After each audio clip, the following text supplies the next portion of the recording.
Welcome to Weight Loss and Wellness for Real, the podcast where people like you get the practical solutions and support you need to permanently lose the physical and mental weight so you can feel better and live the life you want in the body and mind you want.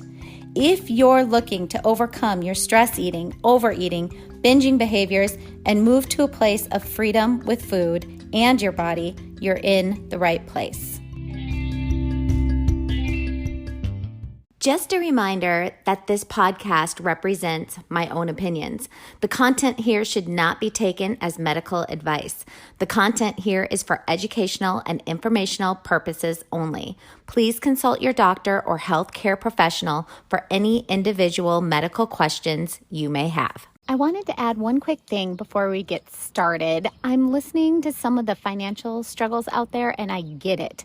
So if you are a podcast listener, I am offering 20% off working with me to help end your binge eating, overeating, your emotional eating, and get you into the body you want to be in, to lose the weight for good. If you've been considering working with me, now is the time. I offer 4 online plans that you can take a look at on my website, heatherheinen.com, under the services tab. And then under that, it would be the choose a plan for weight loss and health coaching. That's where it lists all the plans that I offer. There's 4 of them, all with different components and all for different values. And for example, plan 1 is contact weekly via email for weekly check-ins, accountability, and you get a new plan every week to help you follow each week and access to me throughout the week. And much more that goes along with that plan that you can read about on the website. But typically this plan is $219 per month.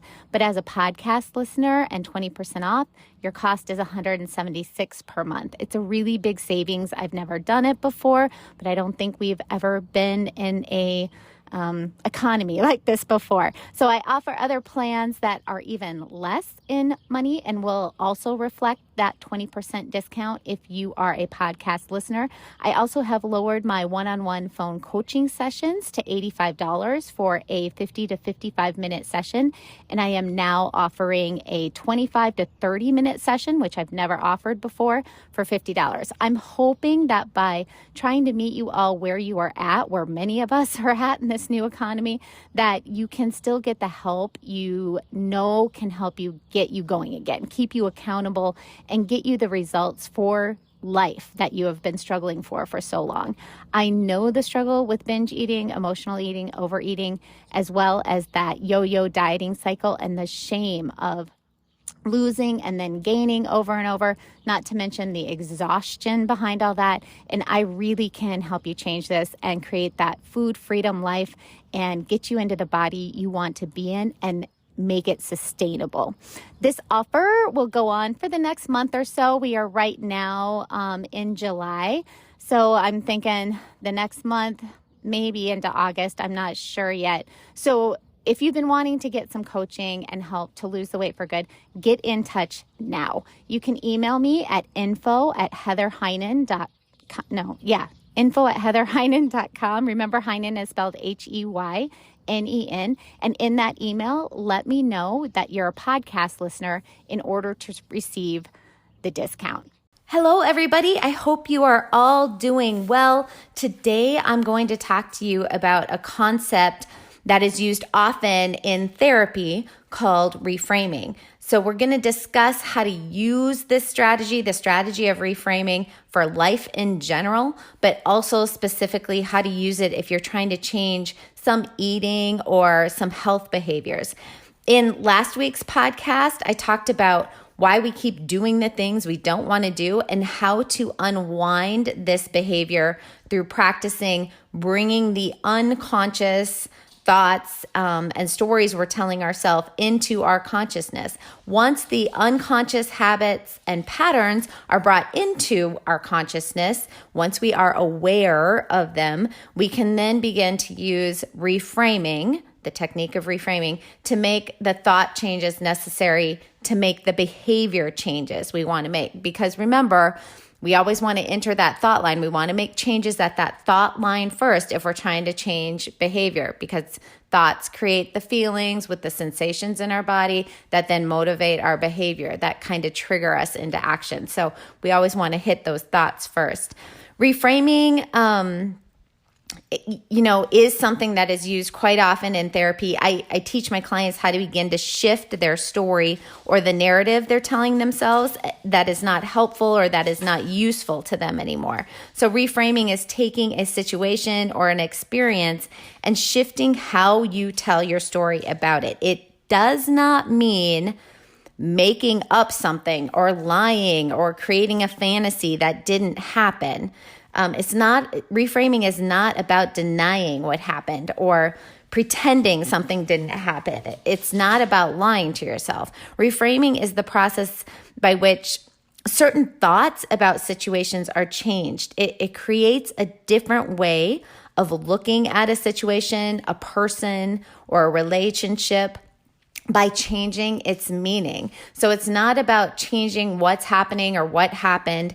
It's about shifting perspective in order to change the meaning of what's going on. It's looking at situations in a different way. Reframing is a way that we can alter our perceptions and our stressors. And through this process, we relieve huge amounts of stress and create a more positive life without making changes to our circumstances that we cannot change. Because the truth is, although many of us feel like life would be easier and better if this situation were different or this person were different, the truth is we have no control often over changing some of those things. So when we don't have control in a situation to change something, this is where reframing comes in order to bring us more peace, more contentment, better quality of life.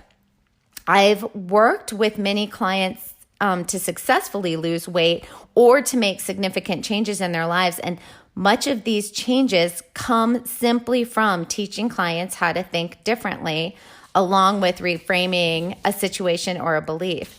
I see many people wanting to lose weight or get healthy and have the best intentions. They have the best intentions to do this. This is me too, over multiple times, only to last a few days or weeks on a specific diet plan. So what is the key to maintaining a successful diet or lifestyle that creates and maintains a healthy body? If you can reframe your image or thoughts before or even alongside a new healthy eating plan, you are more likely to sustain the new habits that you want to incorporate. So again, just reiterating how this reframing or the thinking, even before you start a specific way of eating or moving, or at least alongside of making those changes, is really critical.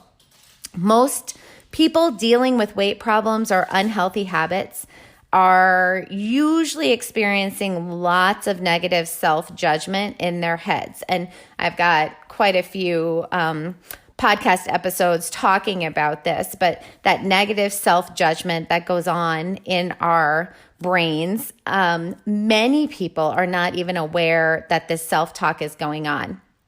And this is a little bit a part of what I talked about in last week's episode on bringing the unconscious into the conscious, like gaining that awareness. The conscious or the unconscious negative self-talk is truly what prevents us from changing our lives for the better and for the long term, the lasting changes. So when we reframe and practice new ways of looking at things, new ways of seeing things, we can give ourselves the gift of discovering how much easier it is to get rid of the resistance holding us back from making the changes in our lives and moving forward with confidence. Really, quite often, our minds, they will put together distorted thoughts. So thinking patterns that are not necessarily completely true, and at the very least, they are unhelpful or not useful for the changes that we try to make.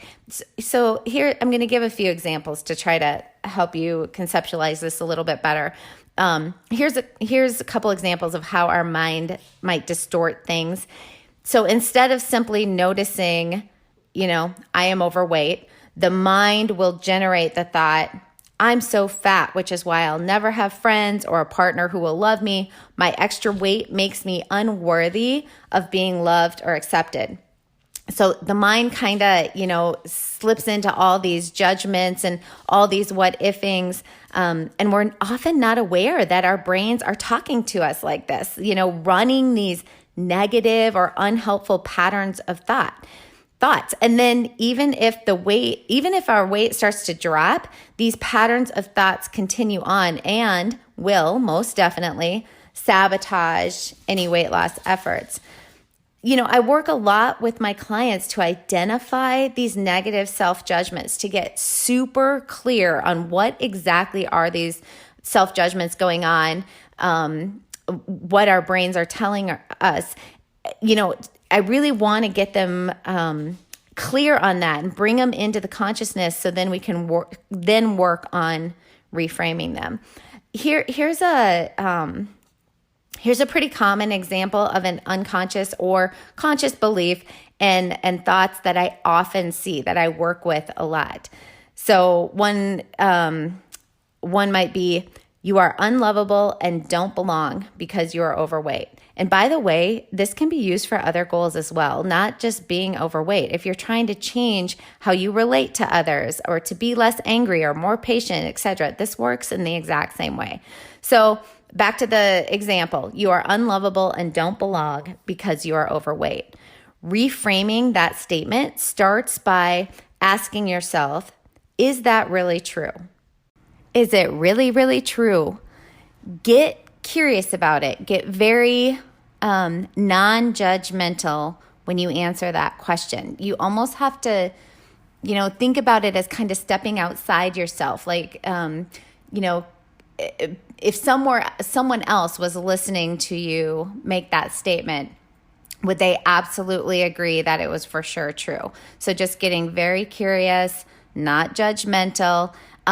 If you still believe it's true, because it really may be, then you can shift the statement just a bit. You can still reframe it a bit to make it where you can move the belief to a possible change in the future. So you may absolutely believe this statement right now, but you can still reframe it and work on the brain by creating a sentence or a thought where there's still a possible change in the future. So something like this: I feel and think this now about myself, but I can also be open to the possibility that I can think something different about myself as I do this work.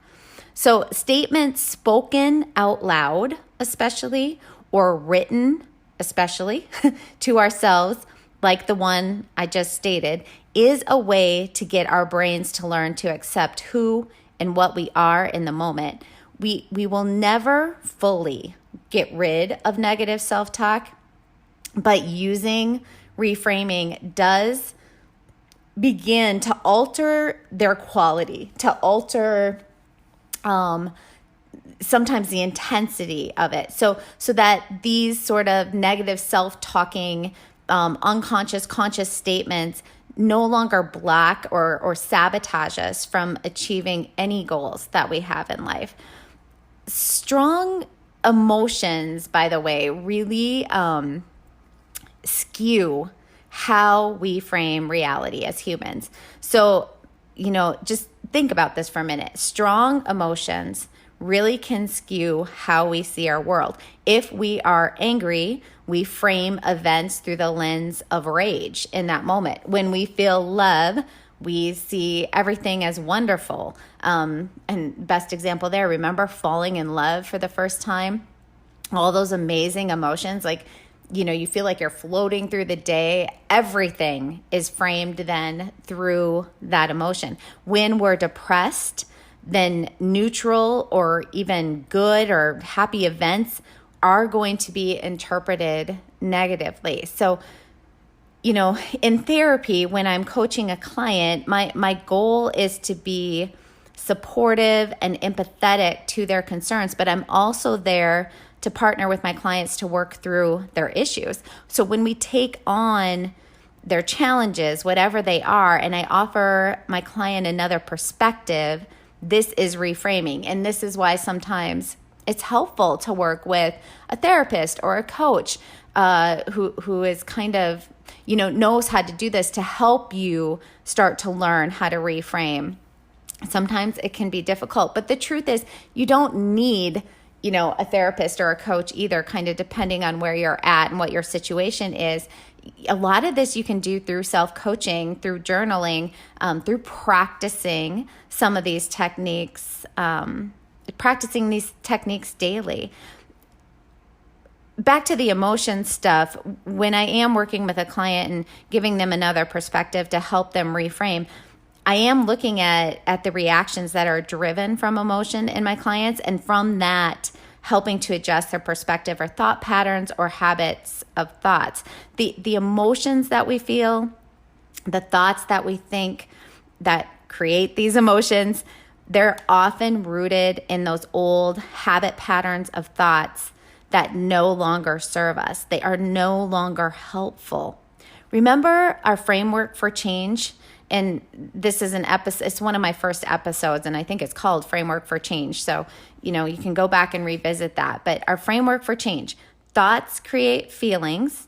Feelings come along with little, sensations that pulse throughout our bodies, which then motivate our behaviors, which, give us the momentum to behave in certain ways. When we work to reframe a situation by taking on a new perspective, we can adjust these patterns and eventually break them over time, leaving us feeling so much healthier and so much more in control of our own minds and brains, which brings so many more good feelings we get to experience more and more often. It really does improve our quality of life, and not to mention just ours. It really improves the quality of life of those involved with us in relationships, our children, our significant others, our friends, our family. Okay, so reframing is often, I talked about this a little bit in the beginning, but it's often misinterpreted as taking a situation or a thought and trying to reframe it to make it positive. And if you work with me at all, I am not a big believer in positive thinking.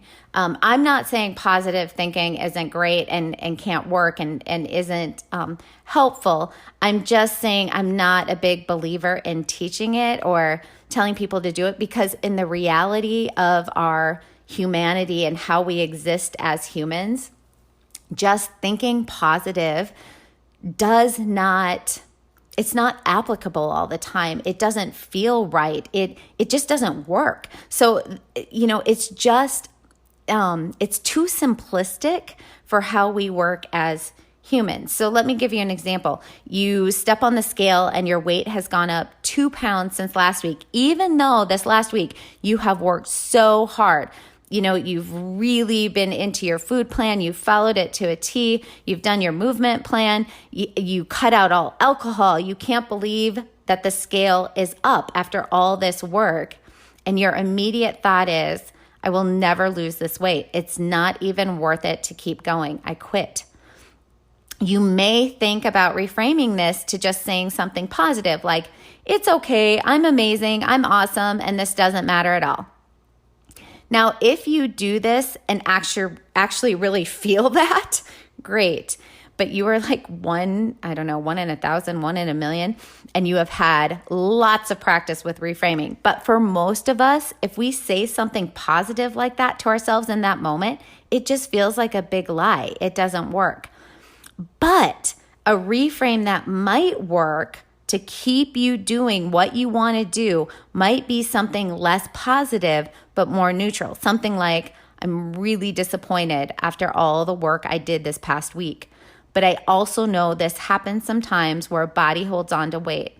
I'm going to look at this last week and see if there's anything I could try changing so I end up with a loss next week. I'm not going to give up. I'm going to keep going.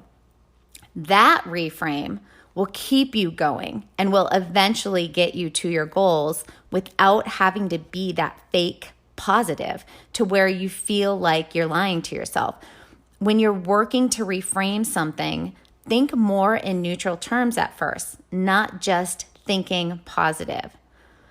Okay, so you know how I always have to give practical things to do to practice. You know, I'm very into not just giving information, but really teaching the how to do the things that I present, the information that I give. So here are some practical daily practice to put into place this week to hone your skill at reframing. Okay, so first thing, we're going to talk about 3 steps here, 3 things. So first one, awareness.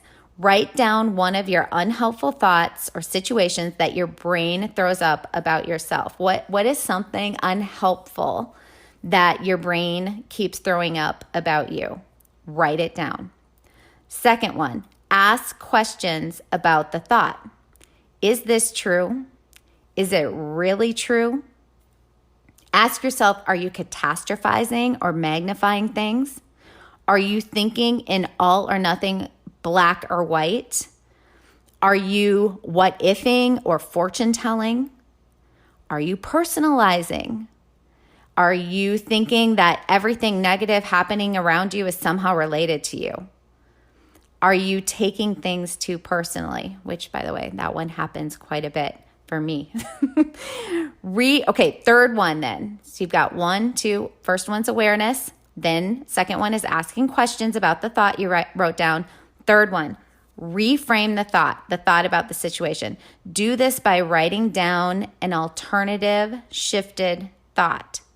If this is difficult for you, imagine that your best friend or a child you love just told you they were thinking the thought about themselves or the situation that you wrote down in number 1. What would you tell them? How would you frame the situation or thought for the person you love? Often this little technique will help you move into that shifted thought place to reframe your own thought. So now I'm going to go through a bunch of examples of reframed thoughts to kind of get you going. And feel free to use any of these, but I would suggest speaking them out loud, writing them down. Okay, so here's an unhelpful thought. I'm always going to struggle financially. Reframed thought. Financial struggles are hard and I can make one choice today to build my savings. Unhelpful thought. I have so much to do that I will never get anything done today. Reframed thought. If I do one thing at a time, I know I can surprise myself with how much I accomplish. Unhelpful thought. I'm never going to get over my ex. Reframe thought. I am figuring out how to heal, and I know there are possibilities of finding the right relationship for me in the future. Unhelpful thought. My idea is so stupid. Reframe thought. Creativity makes me feel vulnerable, but I can still believe in my idea. While I'm open to feedback, I don't need to criticize myself. Unhelpful thought. I'm not good enough. Reframe thought. I have strengths and I have weaknesses because I'm human. Unhelpful thought. The world is falling apart. Reframe thought.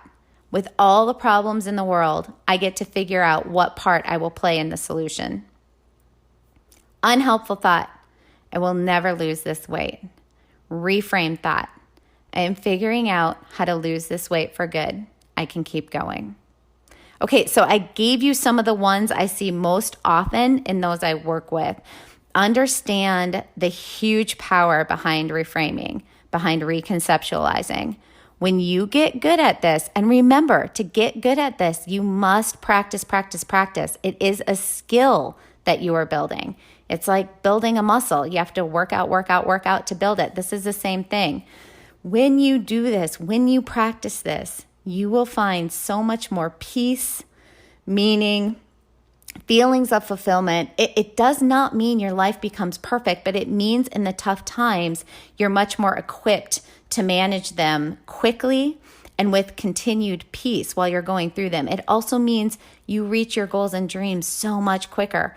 Your thoughts matter in everything we do, and getting skilled at noticing our thoughts, thinking about our thinking, and then implementing skills to shift our thinking and practicing, this changes lives. This really changes lives. So I really encourage you to really practice this week. Do those 3 steps.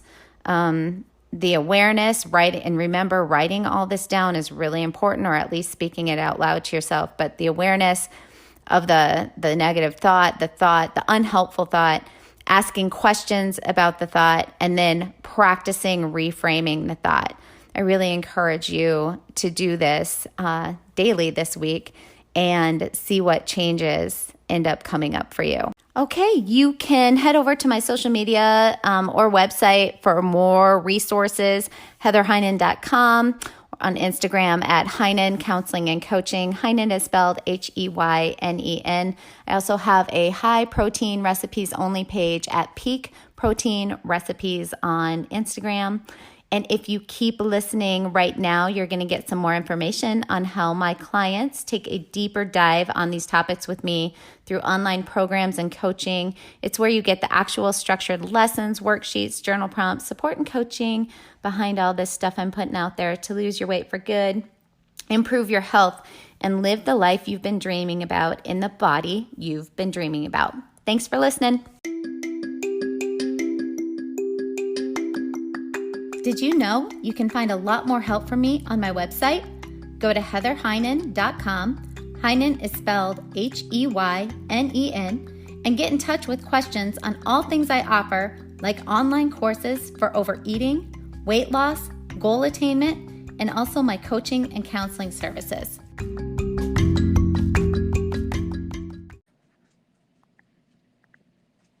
Hello? Hello. Hey, how are you? Oh, I'm good. Thanks. How are you? I'm good too. It's a nice early Saturday morning here, but the skies are looking just beautiful. So I don't know. It's just been such a nice morning. Nice and cool. Yes, that is true. But it is December. So I know. I'm waiting for the big one to come because it's been too nice. Right? Well, we know it will be here at some point. So yeah. Yes. Well, why don't we get into things? Can you kind of update me a little bit on how this last month has gone, just kind of where you're at and what you're hoping for today? Okay. Things have gone pretty good. I mean, I have to say, there's only been a couple of times that that binge urge has come. Yeah. I did the stop, set a timer. Oh, you did the urge surfing. Yes. The urge, yes. Yes. And then, I still did, but I didn't have as much. Awesome. I definitely didn't beat myself up. Good. Just like, okay, did it. And you just had a couple of what you thought you wanted. So that was good. Yeah. I have lost some weight. Oh my goodness. Good job. Which is good.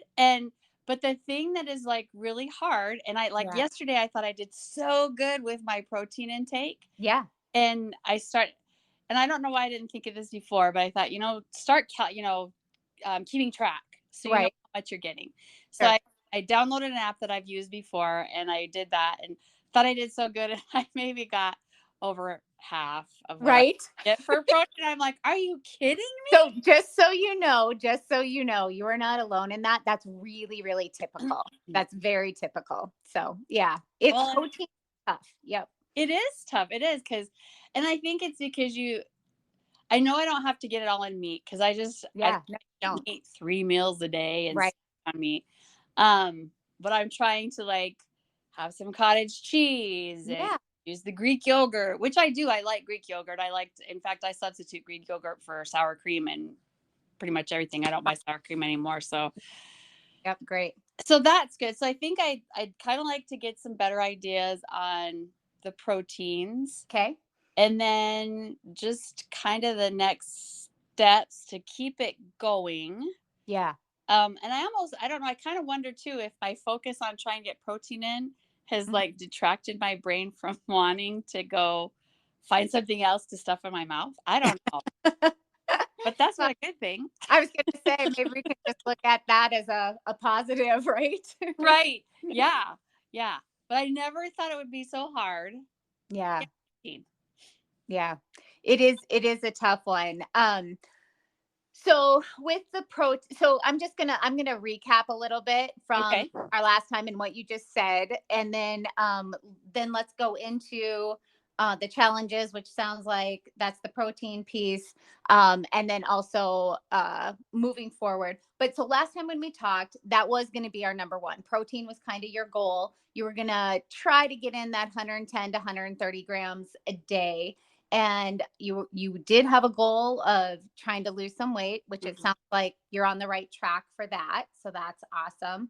And then you were also, it was that piece of after the binge, you were going to really work on being compassionate with yourself, letting go of that shame, which sounds like you did, which is great. And can also then, it kind of stops that cycle that we talked about last time when you intervene in that way, which sounds like you've been able to interrupt that cycle more and more and more. And then the urge surfing, which sounds like overall has been a win for you. So that's all really great. Now, with the protein, when you tracked it, were you around 50 grams a day? Where were you kind of at? Yeah, it was about 50 to 60 grams a day. Okay. And that's really quite typical when I have people starting to do this. So let's talk a little bit about, can you tell me sort of just maybe on an average day, how you were taking in protein, what you were eating, when you're eating, that sort of thing? Okay. I mean, I guess off the top of my head, I can think yesterday. Okay. And it's usually 3 meals a day. All right. Yesterday morning, I had a bowl of the Greek yogurt with some granola. Okay. And then I had, for lunch, I did, I shared a pizza with my granddaughter. Delicious. And then I had, I think I had a little cottage cheese too. Okay. Yeah. Like I said, I split a piece of pizza with her, eating 2 pieces of pizza. I think that's awesome. Yes. And then I had later in the afternoon, it's one of those Baby Bell cheeses. Yep. And then last night for dinner, I made some homemade creamy tomato soup. Okay. And had a half of a grilled cheese sandwich using Velveeta cheese slices, which I don't know if they're better than the other or not. And then using a slice of multigrain bread. Sure. And then because I wanted something before I went to bed, I did have a bowl of cottage cheese and threw some blueberries in there. Oh, perfect. Great. Okay.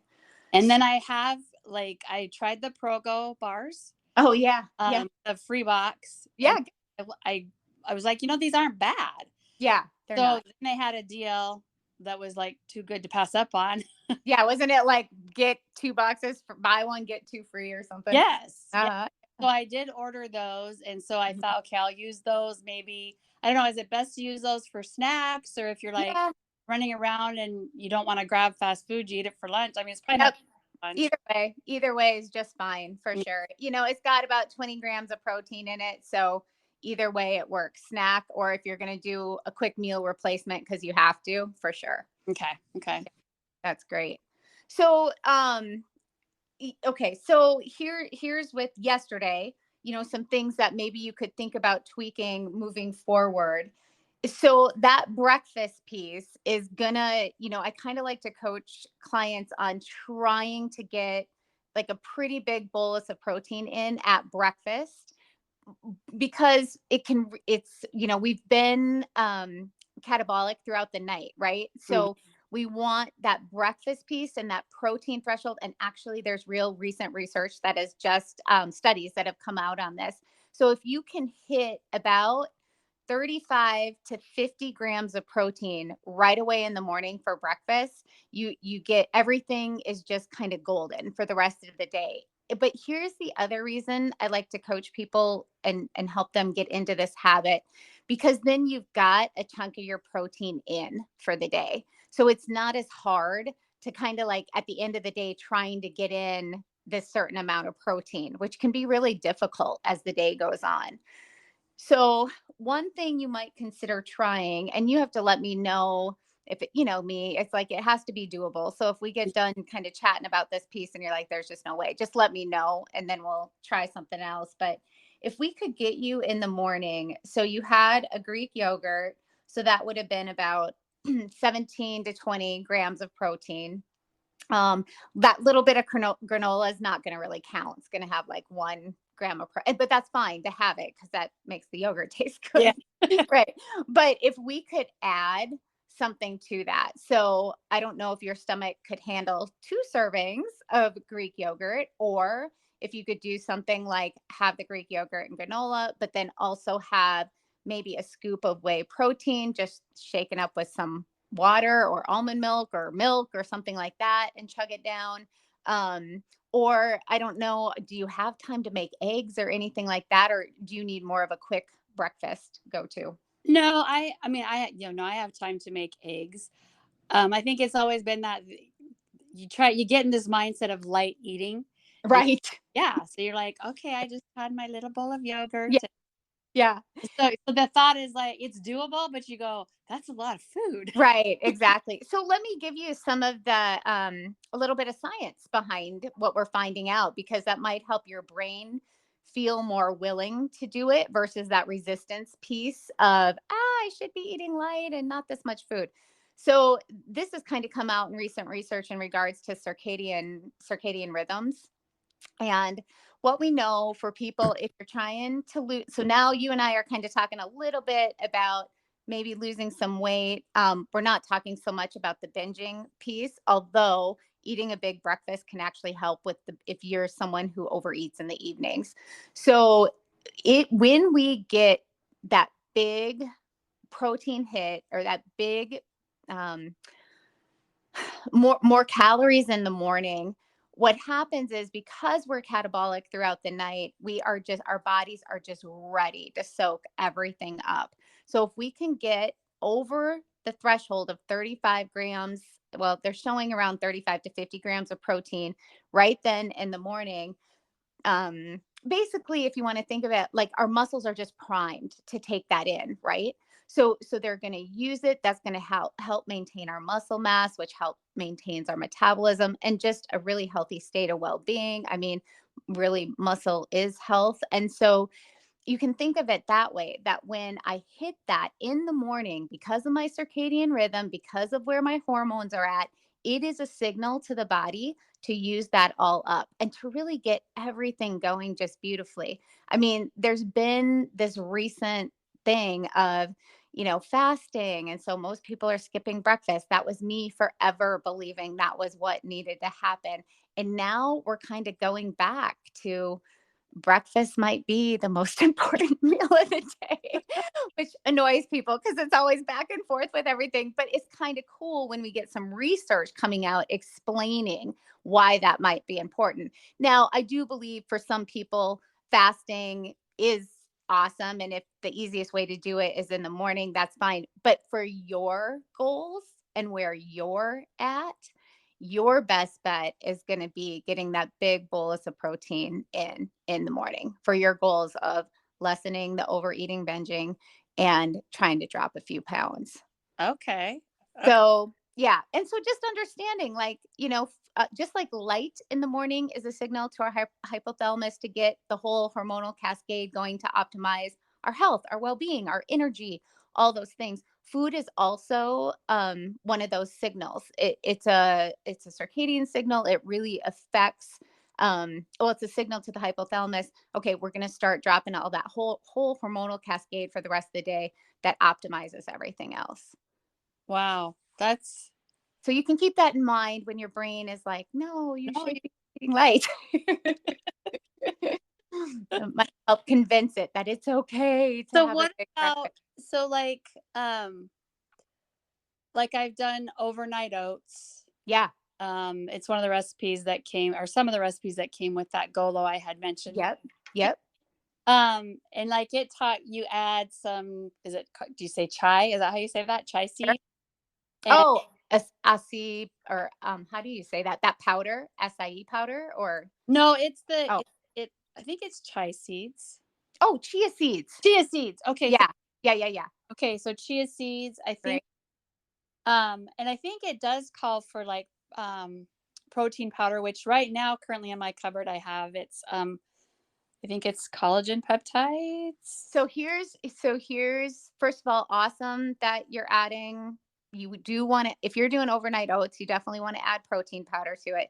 But collagen peptides is not the same as Okay. protein powder. Collagen peptides, they're awesome for skin, uh, joint health, like ligament, tendon, skin, hair, all those things. But the collagen is not it. It does not have all the essential amino acids. Okay. So it's not going to benefit muscular, that metabolism, that piece that we're looking for from a full amino acid profile. Now, we can get into the little nitty gritty here, and let me know if this gets a little overwhelming. You could use the collagen peptide and then add like a perfect aminos, like a full chain amino supplement complex, like BCAAs. That would help give you that full all the essential amino acids that you need from a protein. With that said, we don't have a ton of positive for sure science that that's going to work that way. So your better bet would be to get like a whey protein powder. Okay. Yeah. And then can you add that to like, so I don't know, I have like a muffin recipe that I've kind of been tweaking, like Yeah. using whole wheat flour versus all-purpose flour and throwing in the chia seed. Yeah. I mean, and throwing in protein powder, that's just going to be an additional boost too. Exactly. And it's a great way to sneak protein into your diet. I actually have this is not a plug. This is just to give you some resources. I do have an Instagram account called Peak Protein Recipes. It's PEAK, like a mountain peak, Okay. Recipes.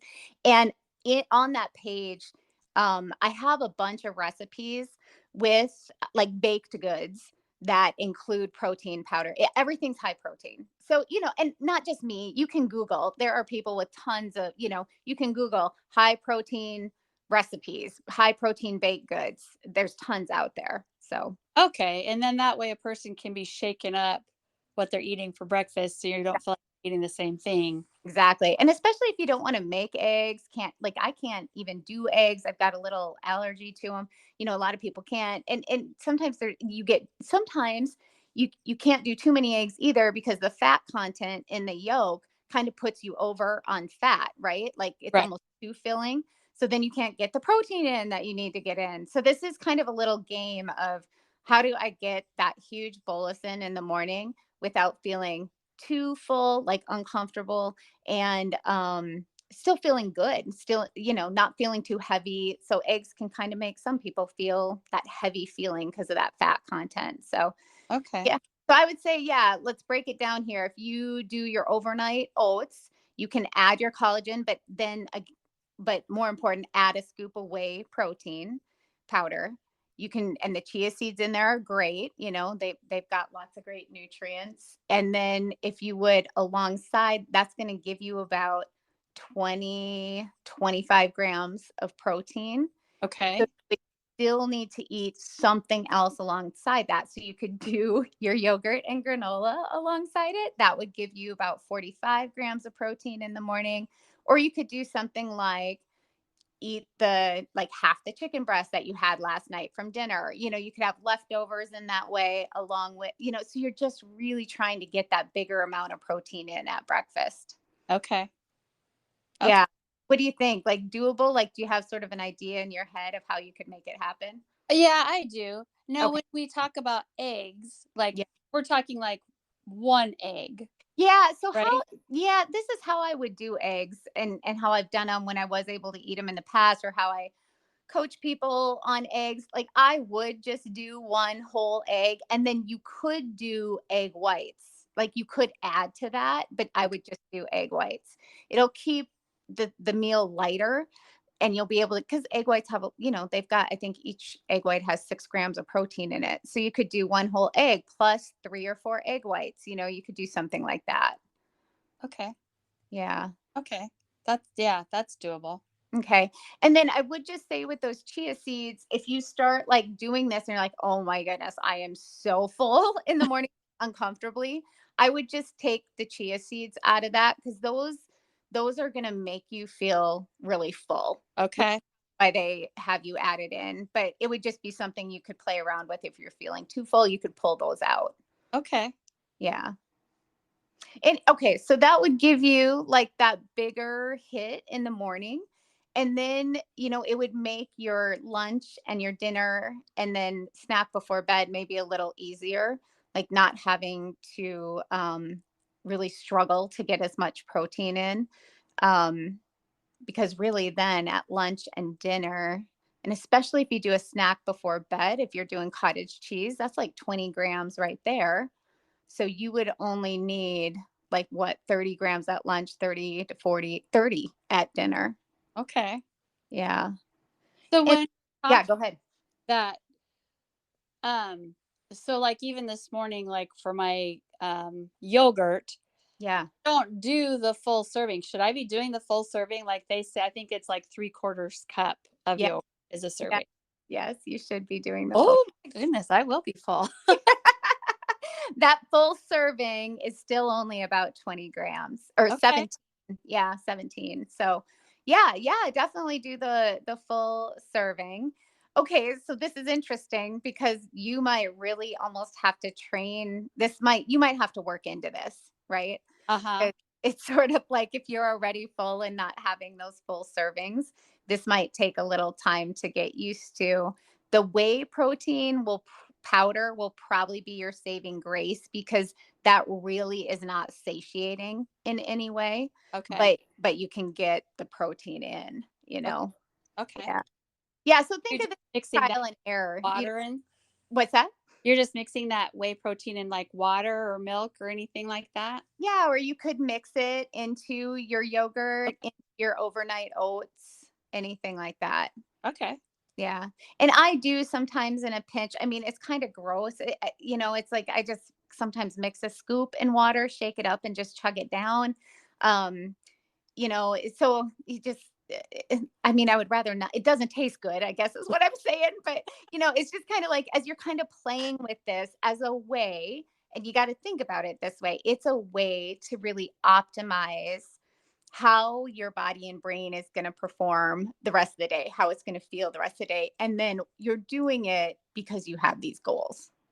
Okay. Yeah. And then doing that, like you said, then should help do you ever get over the binging? Yeah. Or you have nice sweet spots where things are good?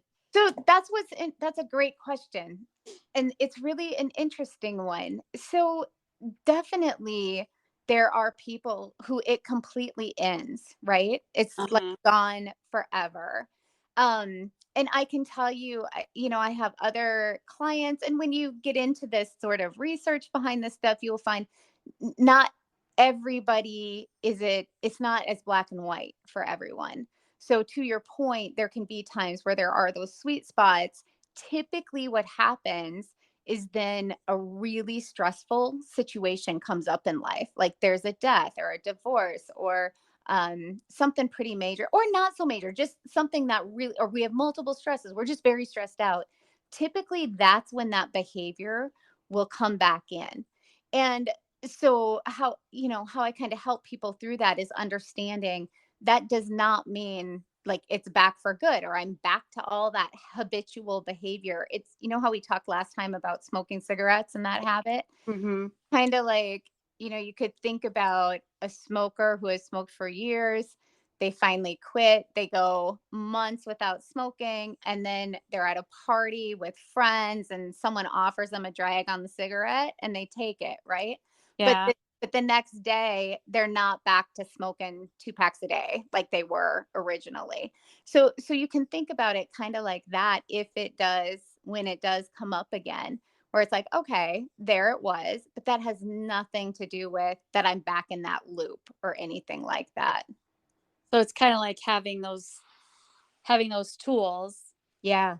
To go back to. Okay. Yeah, for sure. I just don't ever want someone to think Like, oh my goodness, I haven't binged for 2 years. And now all of a sudden here I'm binging again and I'm back at it. It's not like that at all. It's like, yeah, you might binge here and there. You might binge, once every 6 months after you've but yes, you go back to those tools and you get back onto that track, I guess would be a way to put it. And then you can go for really long periods of time without it again. But with that said, there are some people where it's just they work through this and it's gone for good. Okay. Yeah. Do you have thoughts on that? Any sense of like which one you might be? Well, I mean, I guess looking at how things are going, I could see it being completely eliminated. Yeah. But I also know that stress, because I was a smoker Oh, yeah. back, and you know, and I'm talking like high school and just Sure. out of high school, and you'd quit because you should. In fact, I was told by a doctor that I should quit and not ever start again, and I, of course, did not heed that because when Right. we are, you know, late teens, early 20s, we know everything, but Exactly. We're not listening. Yes. exactly. Um, but what I would deem as stress in my life at that time, I would go back and, pick up the Yeah. cigarettes. So I Yeah. don't want to be like, oh, yeah, I've got this beat. I can do. I want to be optimistic and say I can Yeah. beat this and overcome it.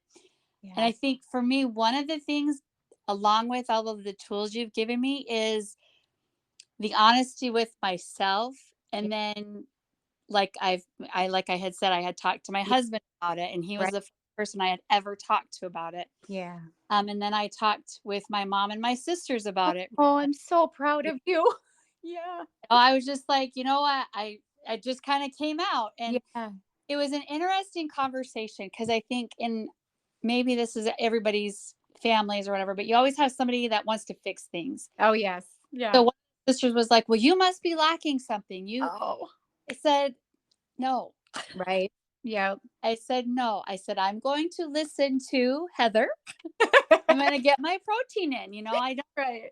and I'm not trying to go back and fix my brain and whatever may Yeah. have happened, but, Yeah. bless her heart. And I had to Right. find out in my mind forgiveness to say, she just wants to help. Good for you. Yeah. But, okay. And then I talked with my oldest son, and we were kind of talking about addictions and things like that. And I said, well, let me just tell you.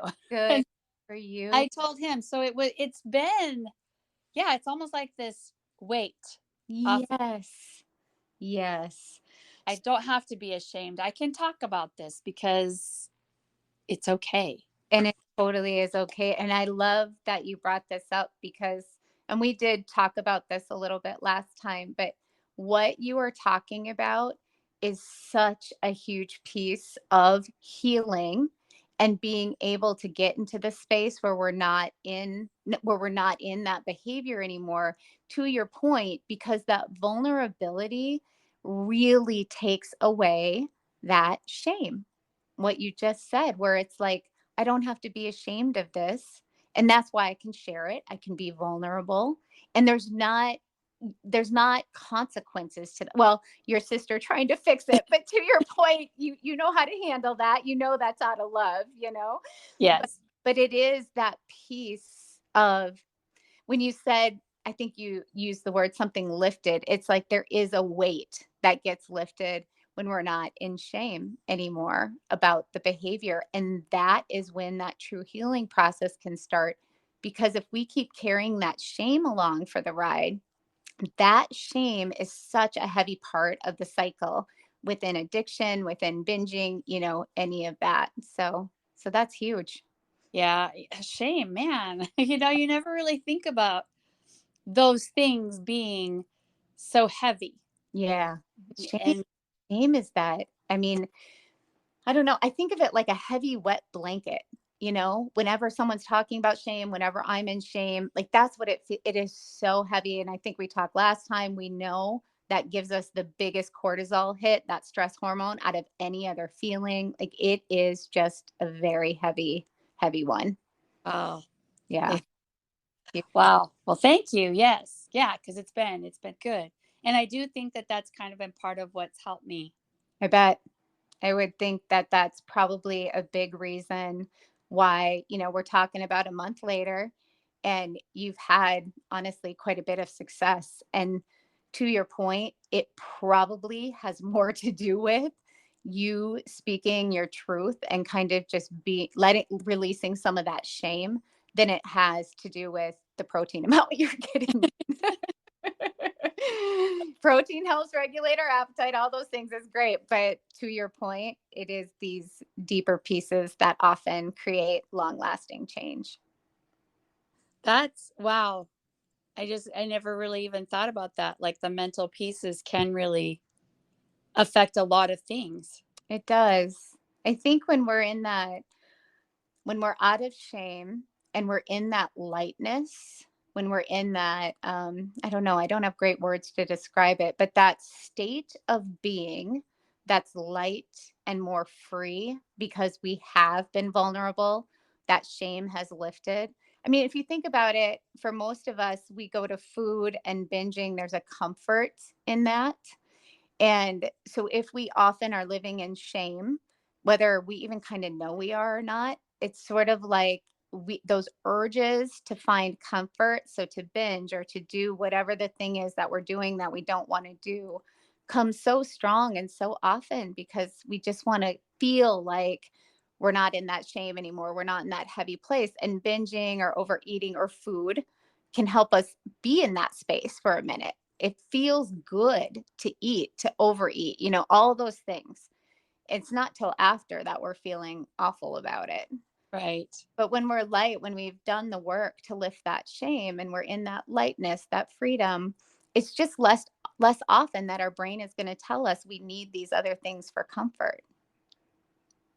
Because the brain is kind of providing the comfort on its own kind of thing. Yeah. Okay. And because the shame isn't there, it's like we're already in this emotional state that isn't heavy, that isn't hard, that doesn't feel awful. And so the brain isn't constantly like, well, you got to feel better. How are we going to make you feel better? Well, food makes you feel better. Eating a lot of food makes you feel better. Food, it's just all of that stuff. So when you've done the work to lift the shame, it's kind of like the brain's not in that constant state of how do we have to fix this? Because you're already feeling that freedom, that lightness. I love it. Yeah, me too. I mean, really, that's the deeper work that I always hope for anyone I work with, because well, let's go back to what you asked. Is this forever? Does it, sometimes does it come back? Well, yeah, both. But for you with this work, you might find it is something that you end up not really ever dealing with again, which would be great. Yeah. Oh my gosh. Yeah. That's just, I mean, I think, and either, I don't want to say the other, not overcoming it completely isn't hopeful. It just seems like it's really hopeful to know that when you, like you said, when you do the work, when you put in the effort and you, I guess, label it correctly and know, the shame is what the problem is, not so much an unhealthy habit with food or unhealthy relationship with food. Right. Exactly. The Yeah. shame. How are you feeling about your relationship with food, like right now? I feel pretty good. I mean, I still have some little vices that I'm hoping someday, like I'm a huge, well, specifically Diet Pepsi. Yes. So like that. And then, I kind of like the dark chocolate with the Brookside with acai or Yeah. pomegranate. But as I've worked with these things, with the binging and things like that, I find myself going and pulling that chocolate less, or maybe not many in my mouth at one time. Well, that's what I was going to say. I was just going to offer, I think that's like dark chocolate can be great for you. There's lots of benefits to dark chocolate, it's more if you're overeating it or not. Right. Yeah. Yeah. So that's probably the better thing. And then, because I even was writing in my journal last night and kind of in my mind thought of my soda habit and thought, I need to overcome this soda habit too. But one thing at a time. Exactly. We'll get over this binging. Woman. Yes. One thing at a time. You want to make everything super doable. and Diet Pepsi is the least of anyone's worries. So, right now. yes. Yeah. Let's get the protein. That's right. That's right. Yeah. Yeah. Okay. So do you sort of feel, I'm going to circle back around to the protein for a second, just so that we can have some clarity around that. Do you feel like you kind of have an idea for getting that bigger amount in for breakfast? And do you feel like you could get the rest in for the rest of the day? I think so. I think it's still going to be something I need to think about. Yeah. You have to Um, be mindful. yeah. Cause we don't eat fish. My husband does not eat Yeah. fish, really eat fish. So to get like healthy in that respect, Yeah. but maybe could I come to love maybe like those pouches of tuna? Is that Yeah. something good? Sure.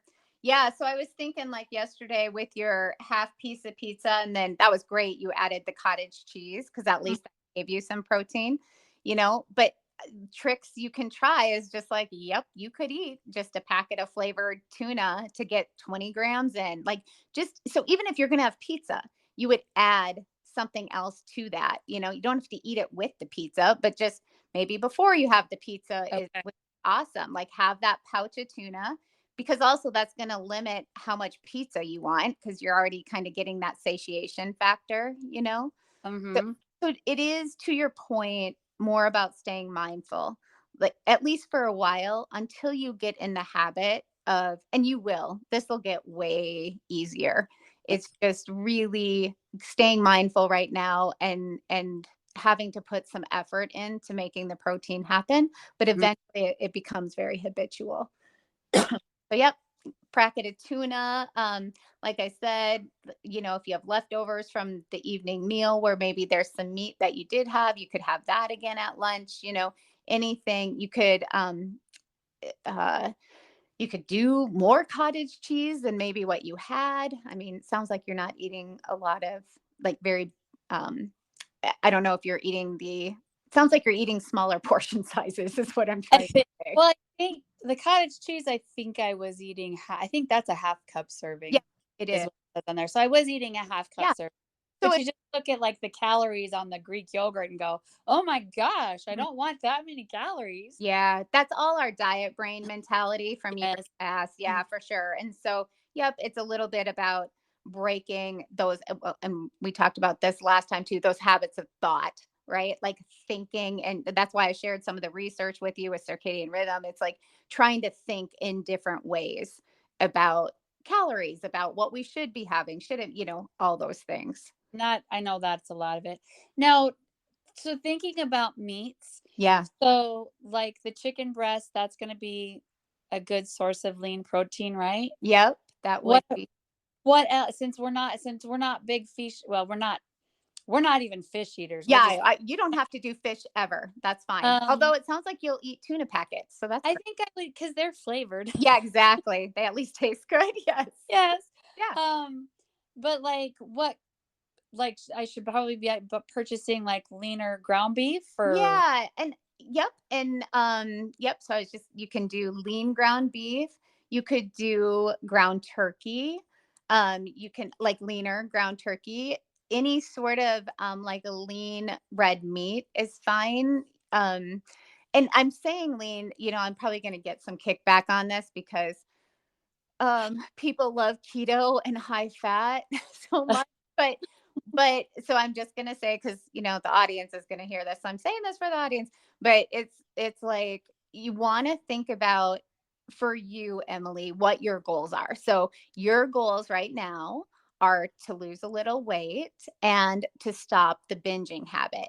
And so for those things, I do recommend leaner proteins, because when we do protein with high fat, there's so many calories in okay. that.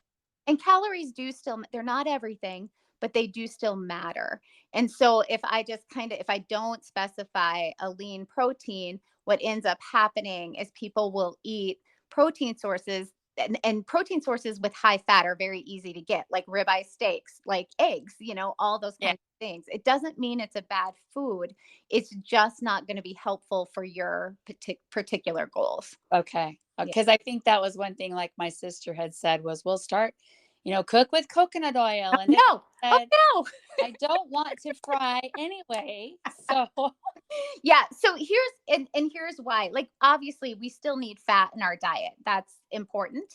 And by the way, some people do awesome with a high fat, low carb diet. Some people do great with that. But you always have to look at each individual, their goals, their preferences, all those sorts of things. So here's what happens if you start cooking with high amounts of oil. Now all of a sudden, and you know this because you had the reaction to your sister, but now all of a sudden you've got an extra 200 to 400 calories in that meal. So now we're not losing weight anymore, which is your goal. Now we're putting on weight.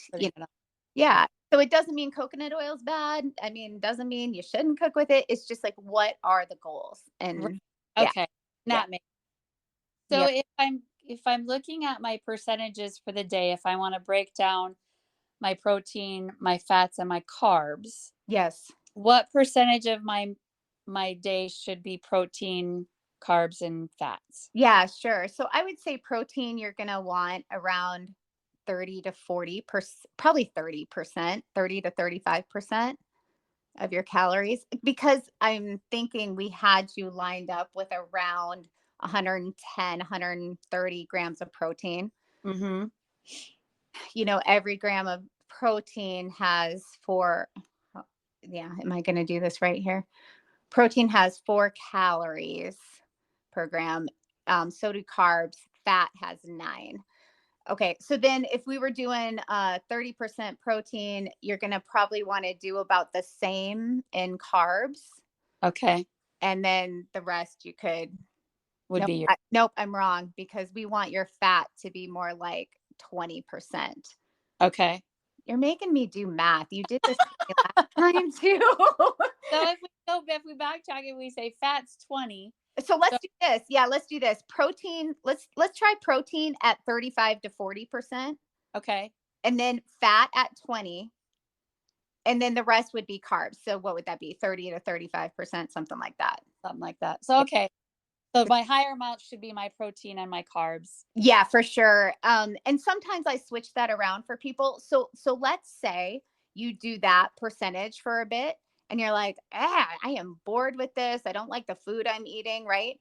Then, so say that happens in 6 months or something. And then we were talking again. Often what I would do if you told me that, I would say, okay, now let's switch the fat and the carbs around. So your protein always would stay the same, but we would turn your fat into 40% and your carbs into 20. So you can interchange your fat and carbs however you want. It's like what works best for you. What foods do you like? But I hear your foods that you're eating, they're things like overnight oats, right? It's things like even yogurt has a little of, some carbs in there. It's cheese, so it's like, I think your app that you enjoy, it appears, carbs probably more than fats, but yes, I'm a carb junkie. Okay, there we go. Yes. So, but someone comes to me who loves avocados, they love eggs, they love ribeyes. Then typically what I'll do is they'll have a higher percentage of fat and will lower their carbs. Okay. Yeah. So just know you can do that. Just always think about keeping that protein forward. You want to be mindful about that protein. Carbs and fat, you can interchange. Okay. Yeah. Okay. I can do that. Okay, cool. Yeah. Okay. So we've got an idea on how you're going to keep working in some more protein. You'll keep monitoring your weight, I assume. Yes. Okay. Because then too, if you start to notice the scale not moving, or, it's kind of stalling out, or it's starting to move up, then, you can shoot me an email, but let's try to adjust some things then too. Okay. How much more do you need to drop? Because you said you have dropped some and you didn't have a lot to lose. Well, I probably still, it's probably about 20. Okay. That you still have to go. Yeah. Yeah. Okay. Yep. Yeah. So do shoot me an email if, and here's the thing, it's the holidays coming up. So whether you know it or not, like really, I like people just to if you drop weight during the holidays, that's awesome. But more just to focus on if you can just maintain. And then once the holidays are over, maybe thinking about dropping again. Well, and that's what I'm hoping. If I can just have a hold on the binging through the holidays, like you get the cookie and that stuff in here, and okay, have a cookie, but don't have 10 cookies. So talk to me. I actually wrote down a little note. I wanted to ask you about the holidays. Talk to me, and we've gone through Thanksgiving since I talked to you last. Talk to me about how you went through Thanksgiving and how you're kind of planning to go through Christmas. So hopefully the binging behaviors are not there. Well, Thanksgiving, that was probably the tough time because pies and cheesecake. You bet. And that's where I kind of had to give myself that grace. Good. And so recognizing that there were those really good and tasty things. Yeah. I don't want to deny myself those things that I deem are good and tasty, but I think I want to portion it out. And I think going into it, like when I go to these family functions, I think I want to fill myself up with some good proteins before I go, so that maybe I'm just having little bits here and there. That is a beautiful strategy. Okay, good. Yes, for sure.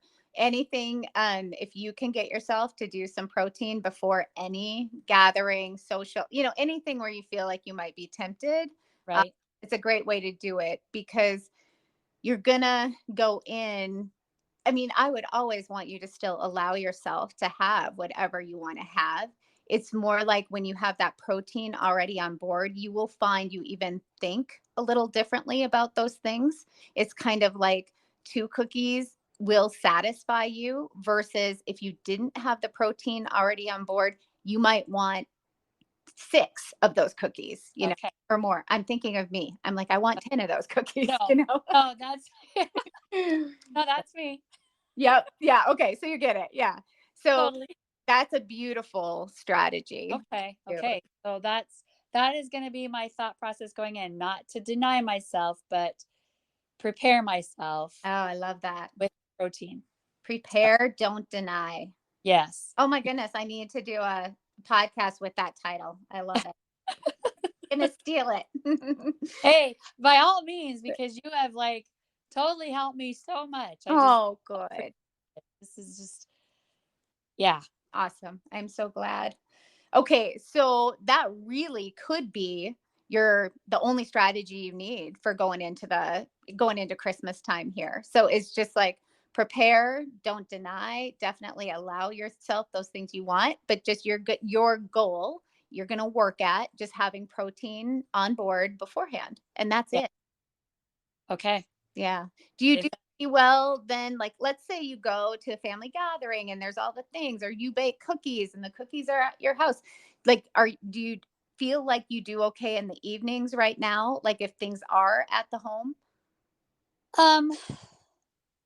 So far I think so. I mean, I know I had made some chocolate chip cookies a month or so ago, and what I tend to do is like freeze them just because they don't go so bad. Right. And actually, like, I would go in there and I would have 3-4 cookies, Right. and I have not done that. So I think I can do it, but I also feel like if I can't, I'm gonna be okay with not. I love that. Yeah. I have to be okay with that. And my husband doesn't like everything I like anyway. So if it's not here, it's not like he's gonna feel like, well, I can't have it. That's not fair. Oh, good. Good. So yeah. Okay. That is awesome. You know what's so interesting? I'm guessing. Well, I'm not even going to guess. I know this to be true. I'm listening to you, and you are so great at not, you're not using words like, I can't have these things, or I should never you're doing the opposite. You are literally saying, if I decide to do that or have those things, or that happens, I need to be okay with that. I am going to be okay with that. I've practiced being okay with that.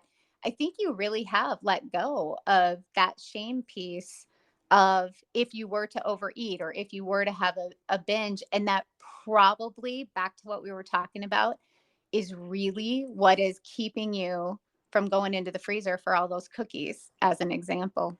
Oh, wow. So stay in that space is my point. Okay. And like, yes, I want you practicing the protein and protein before you have the cookies, and all that stuff is great. But the bigger piece of it is to really stay in that space of, I can have whatever I want. Like, there isn't restriction here. And that calmness, that giving your brain and body it's almost like a safety signal, because we can have whatever we want. I'm not going to deny us. All of that is what paradoxically keeps us then out of tension, out of stress. And so therefore we actually eat the things less. We binge less. It's less intense. So really important to stay in that frame of mind. Because otherwise, if you're saying you can't have it, you can't have it, want it more kind of thing. Absolutely. It really is that old adage of, what we resist persists. And then also, most of us with some binging, overeating, using food behaviors, many of us have almost this little rebel part to us. And I use a lot of internal family systems theory when I'm working with therapy clients, but also coaching clients. And that's a kind of a theory. I won't go too much into it, but where we all have parts of us within us, like all the little different voices that we get. So most of us have that rebel part of us, where if the part of us, the wise mind part of us, who is like, well, this wouldn't be our wise mind, this would be the demanding part of us that's like, you shouldn't have those things, you cannot have that, you can't eat that, that rebel part comes up and it's like, oh yeah, watch me, like I'm having that. So we end up, when we set those real strict restrictions with ourselves, we almost always end up in tension within our bodies, feeling stress, because we have sort of these very stringent rules. We actually, a part of us wants the thing, but now we have all these rules in place, we're in tension. And then to release the tension, the brain will be like, well, now go eat. Like, eat the food, because that's what's going to release it. Or the rebel part of us is like, oh yeah, I'm going to eat. So we have all these parts that kind of get us into that space of overeating again or binging again. But as long as we can stay very chill, very cool about it, I can have whatever I want when I want it. I'm an adult, I get to make those decisions. Typically that will keep us in less tension, less stress, less cortisol, all the things. And it's way easier to stay away from the binging. Oh, wow. And that's really to me, that's kind of some like cool science. Yeah, right? Yeah, I love that stuff too, for sure. I mean, our brains are just amazing in how they work. And, we just have to almost be smarter than our brains in a way. Yeah. When it comes to things like this. Yeah. Yeah. But we can totally work with our brain, and, we can figure out these ways that help us behave in the ways we want to behave in, but where it feels a lot less, it's more effortless. It doesn't feel as hard. That's the key. Yeah. Making it not. Right. Yeah. Because otherwise we're always given. Most of us don't have the willpower is energy. And so willpower is very finite for most of us. Mm-hmm. We have the energy, we're not going to have the willpower. Willpower is usually gone by 3-4 o'clock in the afternoon. I mean, that's just the truth for most of us as humans. We don't have that energy reserve anymore. So we really, with stuff like this, can't rely on willpower. We need other ways to change our behavior. Oh, wow. I guess that makes sense, though. I mean, yeah, it does. There's been lots of studies done on willpower. Super interesting. Bottom line, yeah, by 3 or 4 o'clock for most of us, it's gone. So we got to figure out other ways to changes. Yeah, find other strategies, because That's the right. power's That's gone. right. Yeah.